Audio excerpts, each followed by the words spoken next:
우리 다니엘의 말씀을 나누고 있고요. 우리 특별히 7장은 이 다니엘이 받은 환상과 이 꿈에 대해서 아주 집중적으로 다루고 있는 내용입니다. 여기 꿈에 나오는 짐승들은 결국은 요한계시록에도 등장하게 되기 때문에 우리가 이 말씀이 아주 성경 안에서도 중요한 자리를 차지하고 있다는 것을 압니다.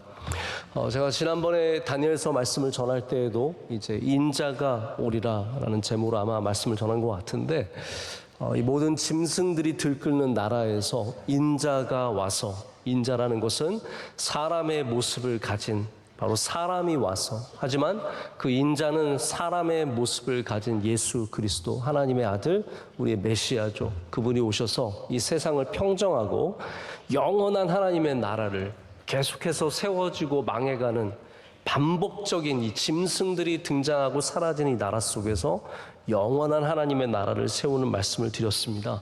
오늘은 그 꿈을 다니엘이 해석을 받기 위해서 가서 묻는 장면으로 시작해서 또 그 해석이 있는 그러한 말씀입니다.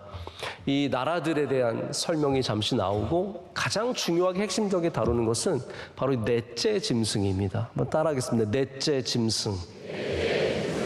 이 네 번째 짐승이 모든 짐승 중에서 가장 포악한 짐승이고요. 또 다른 짐승들도 아마 하나님을 믿는 하나님의 백성들을 괴롭혔겠지만 오늘 말씀에는 이 성도들을 아주 잔혹하게 다루고 그들을 붙잡고 있었던 것이 바로 이 넷째 짐승입니다. 이 넷째 짐승의 특징 중에 하나가 뿔이죠. 뿔. 그래서 우리도 알게 모르게 그러니까 사탄 하면 뿔났어요. 왜냐하면 이 뿔이라고 하는 것이 성경에서 이렇게 강력한 상징으로 등장하기 때문에 우리가 이제 사탄, 적그리스도 다 이제 뿔과 굉장히 깊은 관련을 갖고 생각을 하죠. 그래서 여기 10개의 뿔이 있었지만 또 그 가운데 3개의 뿔이 떨어지고 새로운 뿔이 나타나고, 그런데 우리가 그 전의 환상을 기억해 보면 그 모든 뿔이 작은 뿔 하나에 당하지 못하는 내용이 나옵니다. 그래서 이 넷째 짐승은 작은 뿔을 가진 바로 그 짐승을 말합니다. 자, 그런데 제가 이렇게 말씀을 드렸지만 저는 이 말씀이 여러분에게 너무 신비한 말씀으로 임하진 않았으면 좋겠습니다. 하나님의 말씀은 신비합니다. 할렐루야. 그런데 그 신비함을 신비주의로 가져가면 안 됩니다. 이해가 되십니까? 하나님의 말씀은 아주 미스테리하고 우리가 알아듣는 말씀도 있지만 영적으로 전혀 알 수 없는 말씀들도 있어요. 그런 신비한 말씀들, 때로는 영적으로 신비하고 우리 삶 가운데 막 예언이 실현이 되고 이런 말씀들 보면 참 신비하다라고 느끼지만 성경을 신비주의로 읽는 것은 위험합니다. 예를 들어서 오늘 면접에 가야 되는데 하나님 저에게 말씀을 주시면 제가 읽고 가겠습니다. 뿅! 이런 거는 하나님의 말씀은 신비하지만 신비주의는 위험하다는 거예요. 그래서 여러분, 우리 명성교회가 이제 또 우리 금방 이제 신년이 이제 얼마 남지 않았습니다. 2달 뒤면은 12월 말이에요. 네? 중순. 굳이 따지면 중순. 그렇지만 2달만 지나도 이제 이 한 해 접습니다. 그래서 이 저무는 한 해 벌써 저는 이제 우리 송구영신 예배, 신년 축복성 이런 거 벌써 고민할 때가 됐거든요. 우리가 송구영신 예배를 제가 알기로는 거의 우리나라에서 최고의 규모로 드리지 않는가. 우리 교인들이 다른 날 크리스마스보다 송구영신 예배 때 더 나와요. 그 묘하죠? 부활절 때보다 송구영신 예배 때 더 나와요. 자, 제가 보기에는 그 다안에는 이 송구영신 예배 때 물론 더 확실하게 쉬고 이런 것도 있겠지만 다 복받고 싶은 마음이 다 있는 거죠. 다 하나님께 지나가는 한 해를 드리고 새로운 한 해를 시작하면서, 여러분, 복받고 싶은 거는 아주 좋은 믿음입니다. 그거를 기복주의로 착각하시면 안 됩니다. 하나님께 복받고 싶다. 여러분, 그 믿음 아닙니까? 누가 우리에게 복을 주실 건데요? 사람이 주는 거 아니잖아요. 하나님만이 우리에게 복을 주십니다. 그러니까 하나님께 복받고 싶은 것은 굉장히 좋은 믿음이에요. 그러나 기복주의는 안 돼요. 그럼 오늘 이거 약간 헷갈리시죠? 신비롭지만 신비주의는 안 되는 것이고 복을 받아야지만 기복주의는 안 된다는 거예요. 다 복 받으려고 막 성경을 읽어도 복 받으려고 하고 찬양대에서도 복 받으려고 하고 이거 하면 복 받겠지. 그거는 기복주의적인 신앙이라는 거예요.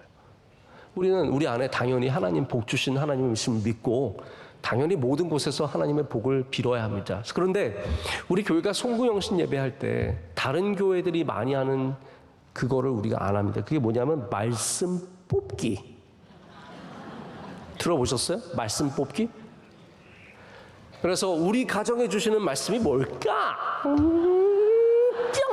그래서 가난한 자는 복이 있나니 천국에 줄 것이며 내년은 가난하게 살겠구나.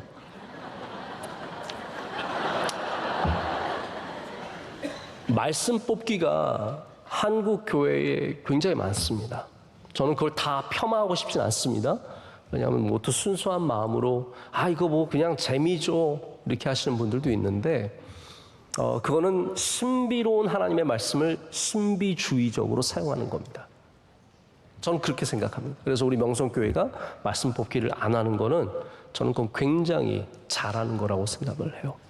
그렇다고 말씀 뽑기 하는 교회, 너희 교회는 기복적인 신비주의적인 교회야, 그렇게 또 비난하시면 안 됩니다. 다 그분들 나름대로 전통이 있고 생각이 있어서 하시는 거니까. 그러나 제 생각에는 저희 교회가 안 하는 것은 참 좋은 것이다 라고 생각을 합니다. 자, 말씀드렸습니다. 하나님의 말씀은 신비롭지만 신비주의로 가는 것은 위험합니다. 그래서 오늘 나오는 이 말씀들의 상징이 과연 어떤 나라인지, 어떤 인물인지, 이게 무슨 대통령인지 교황인지 이런 거를 너무 상징적인 것들을 그렇게 해석하는 것은 위험합니다. 성경은, 특별히 우리가 읽는 성경은 그런 목적을 하나님께서 우리에게 주신 게 아닙니다. 성경은 한마디로 말하자면 하나님 잘 믿게 하시기 위해서 주신 책입니다. 뭐 미래를 내다보고, 그리고 누가 적그리스도인지 알고, 그런 거를 다 알라고 주신 말씀이 아니라 우리가 이 시대를 살아가며, 아니 어떠한 시대에 어떠한 상황에서 살아가든 하나님의 백성으로서 잘 살게 하기 위해서 우리에게 힘과 능력을 주시고 또한 이 복음으로 우리를 살려주시는 말씀인 줄로 믿습니다. 그렇기 때문에 여기 나오는 상징보다 여기에서 하나님께서 우리에게 주시는 의미를 더 우리가 바로 알아야 합니다. 제 친구 중에 어려서부터 아주 똑똑했던 친구가 있습니다. 이렇게 같이 공부를 해도 참 똑똑한 애들이 있잖아요. 이 친구는 인물도 좋아요. 그래서 제가 교회 학교에서 같이 자라면서 굉장히 부러워했던 친구입니다. 교회에서도 중요한 직분을 대학부 때 맡고, 제가 근데 나중에 이 친구가 군에 있을 때 저는 이제 미국에 유학 중이었는데 휴가를 가서 같이 텐트에서 잤어요. 그러면서 제가 우리 같이 목사 되자 그랬어요. 그랬는데 정말 이 친구가 그때 무슨 마음이 들었는지 정말 좋은 학교 다니고 있었는데 신대원을 공부해서 저와 같이 이제 신대원을 다녔어요. 고등학교 때도 같이 다니고 신대원에도 같이 다니고. 근데 제가 이제 잠시 또 뭐 이렇게 군에 가 있을 때 이 친구가 이스라엘에 자기가 한 1년 정도 이렇게 견습 선교사로 가고 싶다 그래서 이스라엘에 가게 된 거예요. 근데 얘가 저한테 편지를 보내는데 이상해진 거예요. 걱정하지, 나중에 정상으로 돌아오니까 걱정하지 마세요. 이상해진 거예요. 이런 얘기하면 꼭 약간 공부 잘하다 미친 사람 얘기 같잖아요. 그런 얘기가 아니에요. 이 친구가 이스라엘에 가서 예루살렘에 가서 무슨 성경 공부를 했는지 종말론에 빠진 거예요. 저한테 자꾸 편지를 보냈는데 자꾸 큰일 났다는 거예요. 종말에 대해서. 오늘 말씀해 보면 한때 두 때 반 나오죠. 네. 한때 두 때 반. 이게 이제 합치면 뭐냐면 2년 6개월이라는 거예요. 그렇죠? 뭐 그런가 보다 뭐 그러시겠죠. 자, 그런데 이거를 문자적으로 해석하는 사람들이 있어요. 그래서 다니엘에 나와 있는 이 한때 두 때 반, 그리고 이게 요한계시록에도 똑같이 나옵니다. 요한계시록에는 뭐라고 나오면 42개월이라고 나와요. 42개월이 연수로 따지면 뭐예요? 30. 죄송합니다. 한때 두 때 반이기 때문에 3년 6개월이죠. 그렇죠? 네. 3년 6개월인 거예요. 똑같은 42개월, 3년 6개월. 그래서 이거를 아주 자기의 그 상황에 맞게 해석하는 사람들이 이제 예수님 오실 때 되었다라고 해가지고 이 친구가 거기 빠져가지고 저한테 얼마나 걱정, 야, 하나 큰일 났다. 너 큰일 났다. 자기는 괜찮나 봐요. 저는 큰일 났대요. 그래서 막 저에게 얼마나 그런 얘기를 많이 했는지 제가 그래서 그 친구에서 기도를 많이 했어요. 근데 이제 다행히 이제 한국 돌아와서 다시 좀 정신을 차리고 학교 잘 마치고 또 박사도 되고 교수도 되고 지금 잘 하고 있어요. 그러니까 그만큼 이 숫자라든지 이런 것들을 우리의 입맛에 맞게 우리의 어떠한 감정에 맞게 해석하는 것은 아주 위험한 일이라는 겁니다. 그래서 오늘 말씀에 나오는 이 넷째 짐승이 바로 이렇게 성도들을 괴롭히는 시기가 있어요. 그리고 이거에 대해서 종말론적인 성향을 갖고 추적한 사람들이 엄청 많습니다. 우리만 그랬겠어요? 제 친구만 그랬겠어요? 얼마나 많은 지금까지 2000년 동안 성경 보며 살았던, 아니 유대인들까지 합치면 2600년 몇백 년 됐겠죠. 그 긴 세월 동안 얼마나 많은 사람들이 이걸 계속 보면서 연구를 했겠습니까? 그래서 18세기 중반에 미국에는 밀러라고 하는 사람이 나타나요. 밀러. 그래서 이 사람들 추종하는 사람들 밀러 라이트라고 부르는데 밀러를 추종하는 사람들이죠. 밀러가 어떤 사람이냐면 바로 이 다니엘서와 요한계시록에 있는 이런 말씀들을 통해서 예수님의 재림을 추측했던 사람이에요. 그래서 어떤 계시를 받았는지 예수님이 언제 오신다라고 아예 신문 광고를 냈어요. 우리나라에도 90년대에 그런 다미 뭐 이런 선교회 통해서 그랬던 거 기억나세요? 난리도 아니었잖아요. 그래서 엄마는 예수님 오신다고 저기 가 있고 아빠는 안 오신다고 여기 있고 막 말도 안 되는 일이 일어났던 때가 있었습니다. 그때 90년, 91년, 2년 그때가 아주 피크였던 때였어요. 왜냐하면 92년에 온다 그랬어요. 92년 10월 26일 막 그런 거 아니에요? 왜 날짜가 기억나죠? 그때 우리 막 얼마나 막 긴장하면서 그냥 오실 건가 안 오실 건가, 안 오신다고 했던 사람도 또 그 전날에는 오실 건가 안 오실 건가 이런 생각 했었거든요. 이 밀러라는 사람이 그렇게 해서 추측을 했는데 예수님이 오셨어요 안 오셨어요? 안 오셨잖아요. 그러니까 그 사람이 나 계산해볼까 약간 잘못됐다. 그래서 다시 2차 예고를 합니다. 그래서 사람들이 또 2차 때 오는 줄 알고 또 기다렸는데 안 왔어요. 그랬더니 밀러가 말하길 영적으로 오셨다. 영적으로 오셨다는 데는 할 말이 없는 거예요. 그래서 밀러파가 전부 다 와해가 됩니다. 그런데 이 밀러파에서 나온 제자들, 밀러 추종자들이 만든 교단들이 있어요. 그게 뭐냐 하면 바로 여호와의 증인과 제7일 안식일 교회예요. 제가 이제 교단 역사라든지 이런 걸 미국 교회사를 연구했기 때문에 다 이제 저는 배운 내용이고 알고 있는 내용인데 우리나라 사람들은 이 뿌리를 잘 모르시는 것 같아요. 그냥 여호와의 증인은 여호와의 증인이고 제7일 안식교는 안식교라고 생각을 하시는데 사실 미국에는 이거 조금 제가 곁길로 갔지만 여러분 알아두시면 좋습니다. 미국에는 안식교, 제7일 안식교를 이단으로 여기지 않습니다. 사실은 미국 사람들은 그냥 물론 이제 조금 아주 보수적인 사람들은 이단처럼 여기지만 이단이라고 딱 정죄하진 않습니다. 우리나라는 제7일 안식교를 이단이라고 규정하고 있습니다.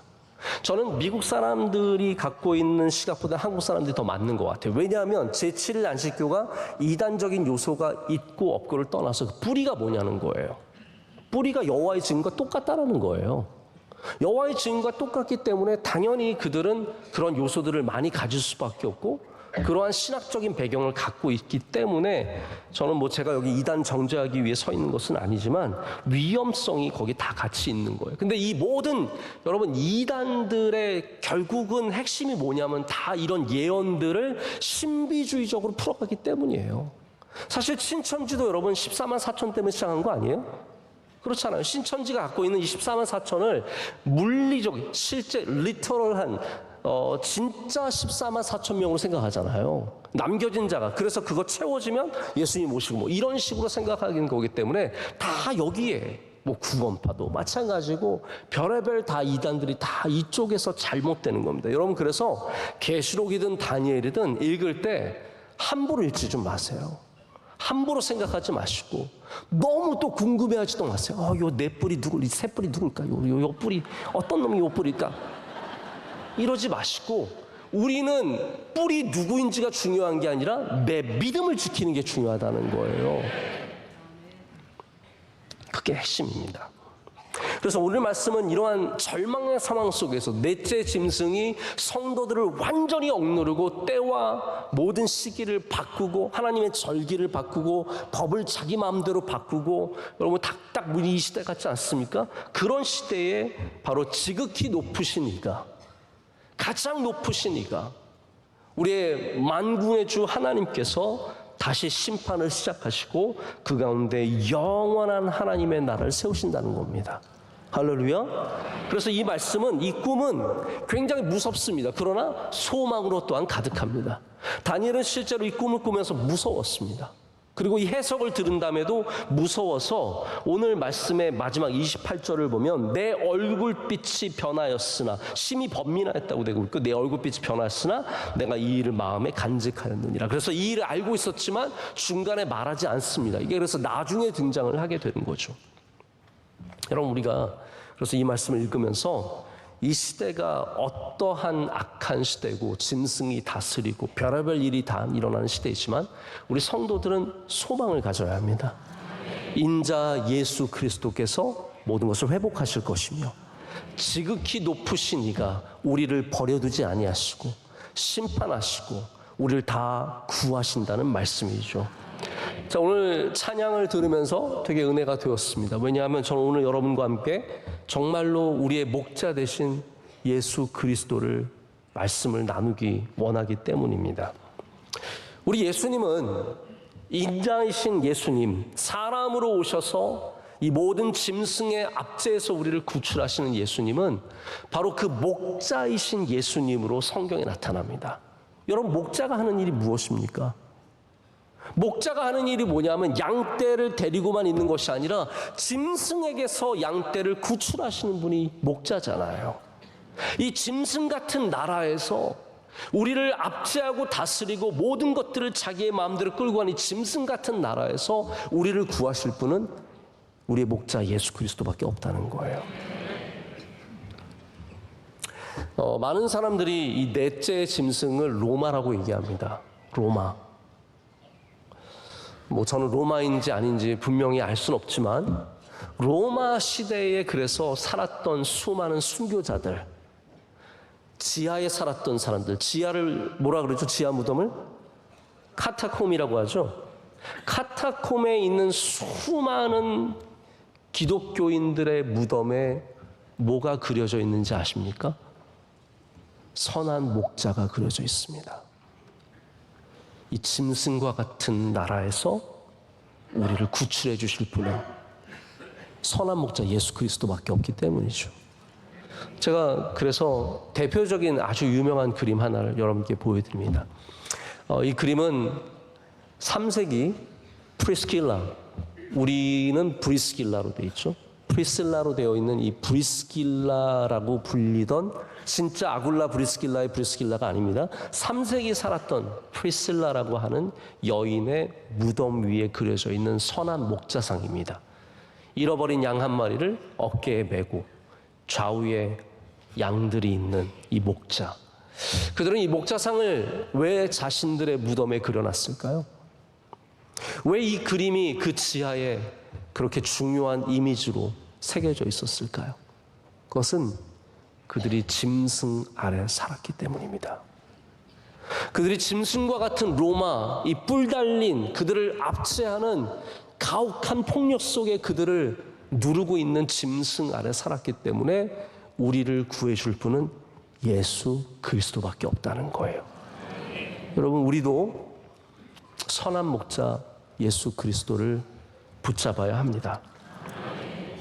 예수님께서는 나는 선한 목자라고 하시면서 이렇게 말씀하셨습니다. 요한복음 보면은 이렇게 되어 있어요. 나는 선한 목자라.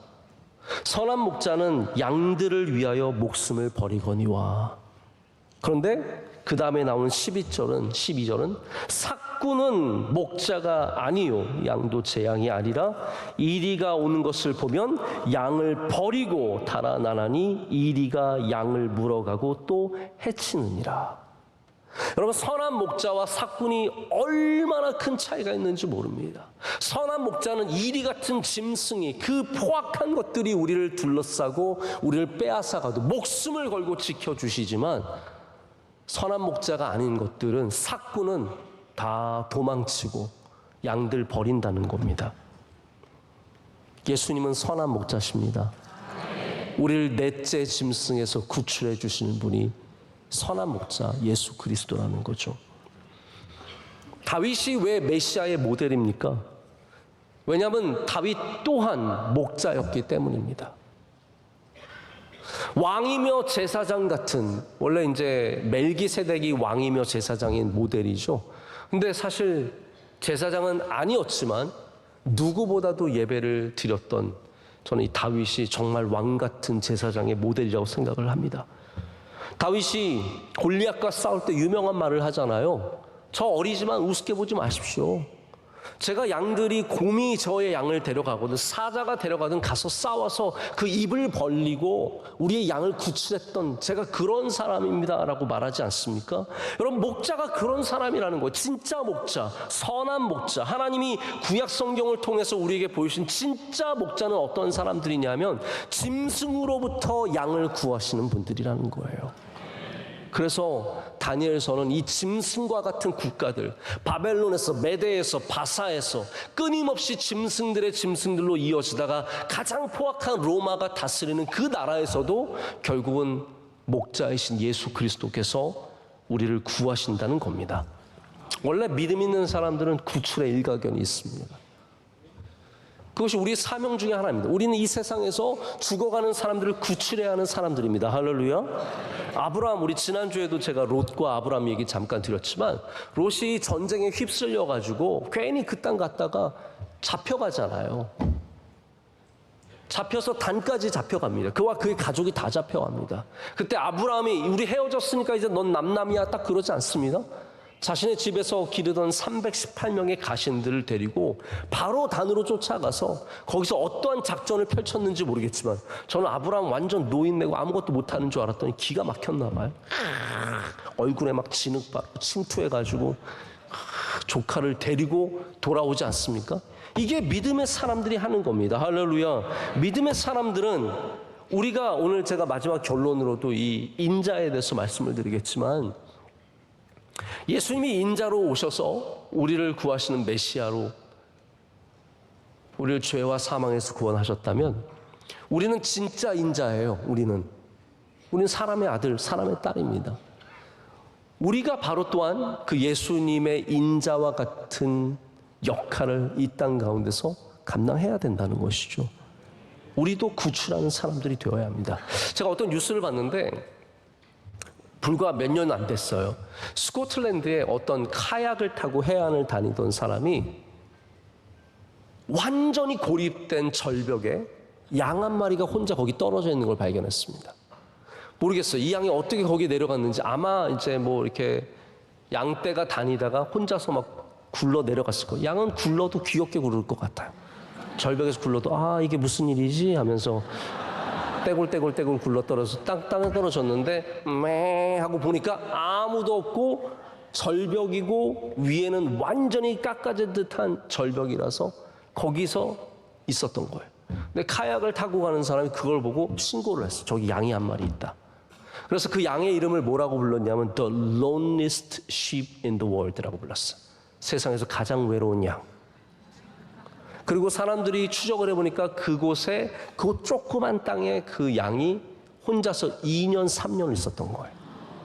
그래서 사람들이 이 양을 구출해 주기로 합니다. 이 양의 이름도 줬어요. 원래는 The loneliest sheep in the world였는데 이름을 피오나라고 붙였어요. 피오나. 외로워 보이지 않아요? 피오나. 외로워. 피오나. 그래서 이 피오나를 구출하기 위해서 이 멋진 청년들이 가서 줄을 타고 내려갑니다. 그 위험한 절벽을 줄을 타고 내려가서 그 양을 완전히, 여러분 지금 우리가 생각하는 양 귀여운 양인데 얘는요 2, 3년 동안 털을 안 깎고 완전히 똥덩어리가 돼가지고 지저분하기가 이루 말할 수 없는 더러운 양이에요. 그 더러운 양을 감싸가지고 줄로 싸가지고 그 무겁고 혼자서 또 잘 먹었어요. 온통 풀밖에 없으니까 맨날 풀 먹고 자고 일어나가지고 또 그러다가 피오나 걔를 결국은 그래서 그 뚱뚱한 양을 구출해 와서 올려가지고 그 다음날 양털을 깎는데 양털이 끝이 없이 나오는 거예요. 양털. 제가 그거 보면서 되게 뭔가 낭만이 있었어요. 구출한다는 것이 이런 거구나. 안 해도 되는 거예요. 사실 뭐 양 저기 그냥 한 마리 있는 거 놔두면 되죠. 그런데 이 청년들이 가서 그 아무것도 아닌 양을 구출해 옵니다. 여러분이 낭만 같은 이야기가 우리의 이야기라면 어떨까요? 세상에서 가장 외로운 양, 피오나, 김하나, 뭔지 모르겠는데 낮자 돌림이에요.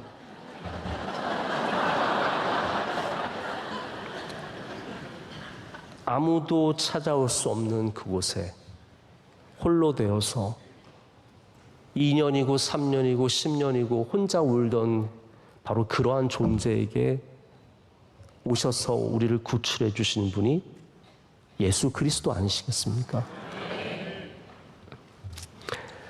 그게 바로 선한 목자이며 오늘 이 짐승에서 우리를 구출하시는 인자의 이야기입니다.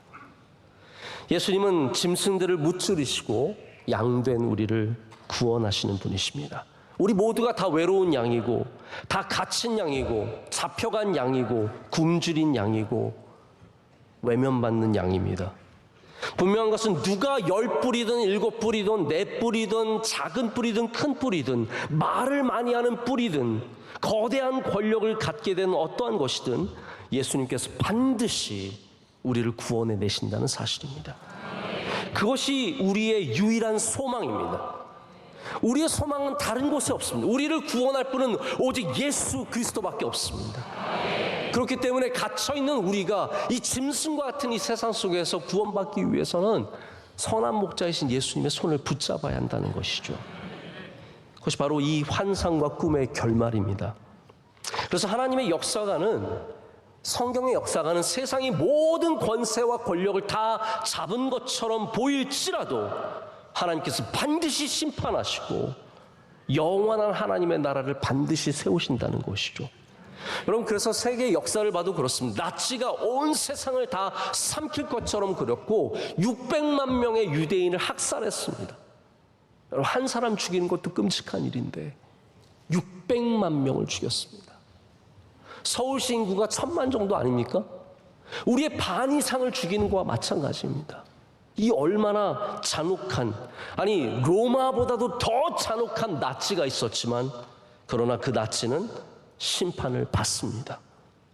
북한의 공산당이 남한까지 쳐들어와서 교인들을 교회 안에 가두고 불을 지르는 일을 행하고 구덩이를 파고 교인들을 모아서 총으로 뒤에서 학살한 일을 했지만 그 짐승과 같은 정권과 권력은 절대로 영원할 수 없다는 것이죠. 성경은 거기에 대해서 우리에게 확실하게 말하고 있습니다. 아무리 힘세 보이는 사람, 아무리 능력 있는 사람, 다 결국은 끝난다는 겁니다. 제가 정확하게 이름은 기억이 나지 않지만 이문열 씨의 소설, 아마 그분의 데뷔 소설과 마찬가지였을 텐데 초등학교에 권력 잡은 애가 있었죠. 결국은 다 끝나는 겁니다. 끝나는 겁니다. 이 네 번째 짐승은 사실은 굉장히 차원이 다른 짐승입니다. 그래서 이 네 번째 짐승을 데살로니가 후서, 여러분 데살로니가 전후서의 어떤 컨텍스트를 아셔야 돼요. 데살로니가 전후서는 종말과 아주 깊은 관계를 갖고 있는 책입니다.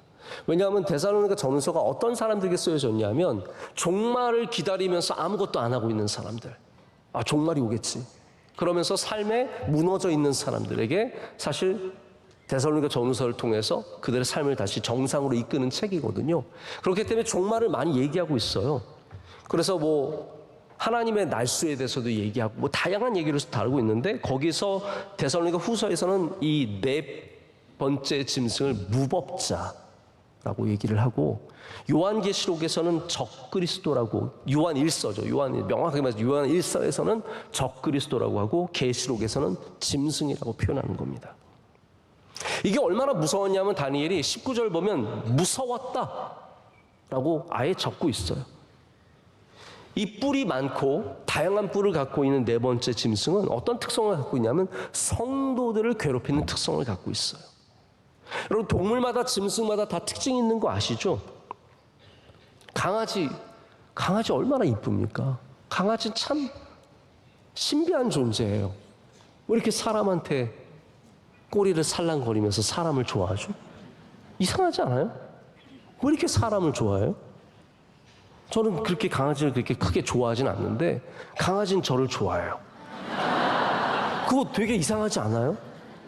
저는 그게 어떤 분들에게 그래서 강아지가 여러 가지 정신적 질병에 굉장히 도움이 되는 존재입니다. 외로운 사람들뿐만 아니라 실제로 정신적 질병을 가진 사람들이 강아지를 통해서 치유를 받는 것은, 이게 나는 얘는 날 엄청 좋아하는 거예요. 그 더러운 혀로 막 침을 핥기도 하고 해서 막. 강아지 참 신비한 존재입니다. 짐승마다 되게 다릅니다. 어떤 건 위협이 전혀 안 되지만 어떤 거는 내가 걔한테 아무것도 안 했는데도 위협을 해요. 그러니까 짐승의 종류가 얼마나 다양한지 생각해 보세요. 원숭이가 그냥 원숭이 아무것도 아닌 것 같은데 어떤 원숭이들은요 엄청 싸나와요. 제가 남아공에 작년에 여름에 잠시 들린 적이 있는데, 남아공에 이렇게 운전을 하고 지나가는데, 저 운전을 했거든요 직접. 원숭이가 이렇게 쫙 도로변에 있는 거예요. 그래서 제가 와 원숭이다 그랬더니 저와 같이 가던 목사님 빨리 창문 올리세요. 쟤네들은 원숭이가 아니라 미친놈들입니다. 그래서 왜 그러냐 했더니 쟤네들은 버분이래요. 버분 들어보셨어요? 버분은 원숭이인데 근육형 원숭이에요. 그래서 우리가 알고 있는 이런 애들이 아니에요. 길에 딱 이러고 앉아 있어요 다들. 근육이 막 이래가지고요. 우리 지나가잖아요. 내가 뭘 했다고 우리 차에 막 달려들어요. 아니 원숭이는 저는 뭐 와가지고 막 이렇게 팔에 매달리고 뭐 그럴 줄 알았는데 얘네들은 달려와가지고 막 얼마나 기겁을 하고 막 차를 확 지나갔는지 모릅니다.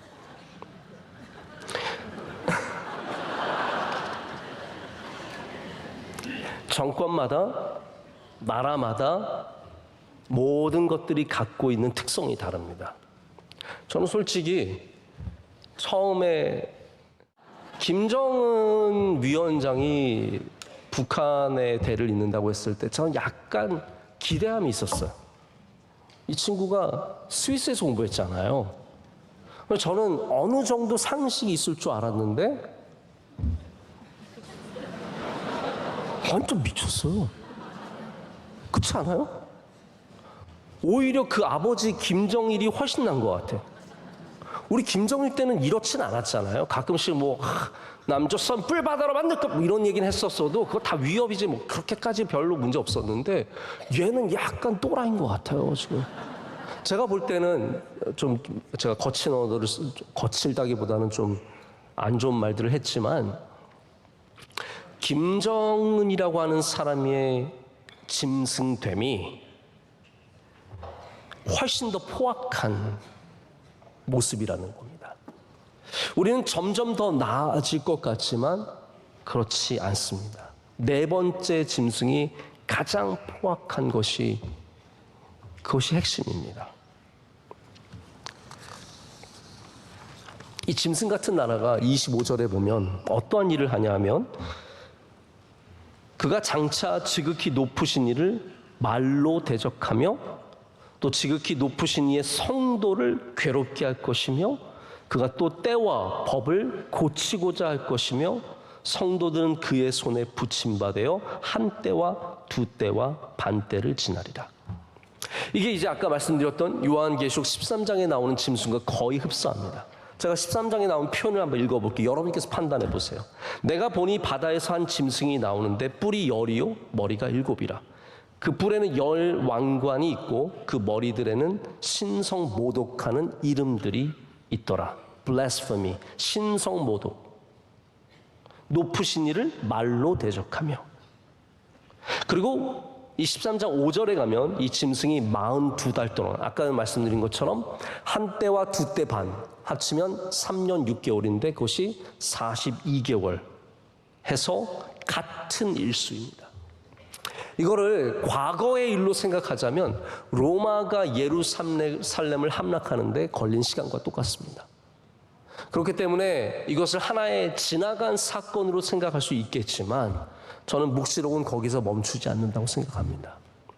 앞으로 나타날 모든 적그리스도의 모습을 우리가 생각해 봐야 합니다. 하나님을 대적하는, 하나님을 말로 대적하는, 성도를 괴롭게 하는, 그리고 절기와 규례를 마음대로 고치는 일들을 할 것이죠.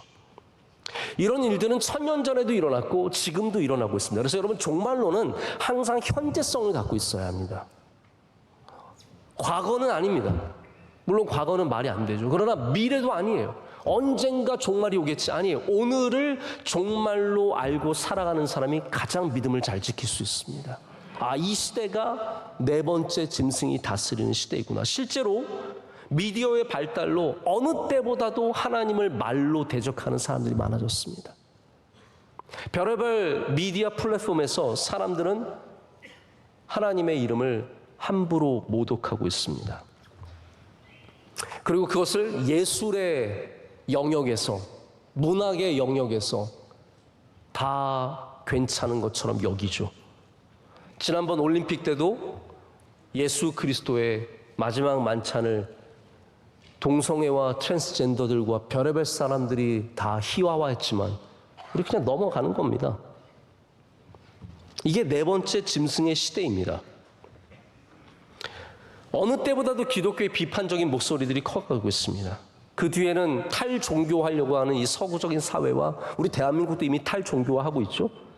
이슬람 같은 다른 종교들의 어떤 펀딩도 분명히 있을 것이고, 동성애자들 같이 자신들을 정죄하는 기독교의 반감을 품은 사람들도 있을 것이고, 그리고 자신들의 정권 창출에 도움이 되지 않는다고 공격적으로 기독교를 대하는 정치인들도 분명히 있을 겁니다. 제가 빨리 말했지만 여기에 핵심적인 내용들이 많이 들어있습니다. 성도를 괴롭게 한다고 했습니다. 여러분, 적그리스도인들을 그냥 어떤 대통령, 어떤 교황 이렇게 보면 쉽습니다. 근데 그렇게 보시면 안 됩니다. 적그리스도라고 붙여야 적그리스도가 아닙니다. 믿는 사람을 핍박하는 사람들이 사실은 성경 안에서의 적그리스도들입니다. 우리를 주의를 지키지 못, 때를 바꾸고 주의를 지키지 못하게 억압하고 법을 고치고, 여러분, 우리가 코로나 때 주의 못 지키게 하지 않았습니까? 법을 바꾸지 않았습니까? 이 모든 일들이 다 제가 어느 정권을 뭐라고 하는 게 아닙니다. 이 시대에, 바로 짐승들이 다스리고 있는 시대의 표상이고, 번번이 나타나는 어떤 하나의 사건만이 아니라 반복해서 나타나는 모든 사건들이 바로 여기에 다 연결이 됩니다. 그래서 이 시대가 바로 적그리스도가 다스리는 시대와 마찬가지입니다. 다니엘이 살았던 시대는 안 그렇습니까? 다니엘의 시대에도 똑같이 다니엘이 바로 이러한 넷째 짐승의 다스림을 받았습니다. 모든 바벨론과 메대와 바사의 왕들이 믿는 사람들을 핍박했습니다. 그들을 죽였습니다. 불구덩이에 집어넣고 사자굴에 집어넣었습니다. 사람들이 믿는 사람들 항소해서 죽이려고 작정을 했습니다. 편지를 온 나라에 뿌렸습니다. 다 기도하면 잡아 죽여라. 그리고 우상 섬기게 했습니다. 말로 하나님을 모욕했습니다. 느부갓네살이 여러분 얼마나 교만하게 하나님을 모욕했습니까? 벨사살이 얼마나 하나님 모욕을 심하게 했습니까? 그러니까 제가 정말 드리고 싶은 말씀은, 다니엘 때에도 종말이었고, 1000년 전에도 종말이 있었고, 로마 시대에도 종말이 있었고, 우리가 지금 살아가는 시대에도 종말이 있다는 겁니다. 중요한 건 뭐냐면, 종말이 몇 년도에 몇 월에 며칠에 온다는 그것이 아니라 이 종말의 시대에 우리의 믿음을 지키는 게 중요하다는 거예요. 그 믿음을 지키는 모델이 누구입니까? 다니엘이라는 거예요. 왜 우리가 다니엘서를 있습니까? 믿음을 지키는 모델이 바로 여기 있기 때문입니다. 어떠한 짐승이 다스려도, 어떠한 횡포가 일어나도 어떤 험악한 짐승이 일어나도 다니엘은 그 가운데 무너지지 않고 기도하고 하나님 찾아가고 나를 지키고 할렐루야. 우리가 그 믿음을 닮아가야 된다는 겁니다. 말씀을 맺습니다. 여러분, 다니엘도 한 사람에 지나지 않았습니다. 인자예요. 근데 다니엘이 그 믿음을 지킴으로써 바로 이 수많은 일들을 감당하지 않습니까? 분명히 우리가 다니엘서에 나오는 인자는 예수 그리스도죠. 하지만 우리는 또한 다니엘과 같은 사람들, 바로 인자들이 믿음을 지키며 하나님 나라를 그 바벨론 안에 세웠던 것을 기억해야 합니다. 영원한 하나님의 나라를 누가 세웁니까? 인자가 세운다는 거예요. 그것은 예수 그리스도가 세우는 일이기도 하지만 동시에 여러분과 제가 이 바벨론과 같은 땅 위에 해야 할 일이라는 것이에요. 우리는 이 땅에 하나님의 나라를 세워야 합니다. 영원토록 멸망하지 않는 하나님의 나라를 세워서 우리의 믿음을 억누르고 협박하고 감옥에 집어넣고 불태워 죽이고 별의별 일을 당해도 짐승과 같은 나라 속에서 우리는 인자가 되어 하나님의 나라를 세워가는 하나님 백성들 되기를 간절히 소망합니다. 여러분 한 분 한 분이 그 역할을 감당하셔야 합니다. 어디 가서 사장님은 적그리스도세요 이렇게 말씀하지 마십시오. 적그리스도를 꼭 굳이 말할 필요 없습니다. 그냥 넷째 짐승인지 아세요? 자세한 건 묻지 마시고 당신은 넷째 짐승? 이렇게 하실 필요도 없습니다. 그냥 믿음 지키면 되는 거예요. 하나님 바라보고 우리의 믿음을 다니엘처럼 지킬 때 하나님께서 여러분 통해서 영원한 하나님의 나라를 이 땅 가운데 이미 시작하신 줄로 믿습니다.